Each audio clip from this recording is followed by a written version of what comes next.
आज जल संपद विभाग द्वारा बर्दिया ठारे एवं नूरतांग ठारे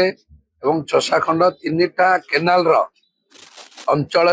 समस्त चाषी मानकर जलसेचन प्रक्रिया को त्वरान्वित करने समस्त चाषी मान बिल को 100% जल सेचित करने आज जल संपद विभाग तीन प्रकल्प शुभ शिलान्यास करागला। ये जो छोट छोट प्रकल्प पखापाखि प्रति प्रकल्प मूल्य 30-40 लाख पखापाखि हम ए प्रकल्प मान कार्यकारी निश्चिंत आम अंचल जल सेचन सुविधा व्यापक हो चाषी भाई मैंने खुशी हे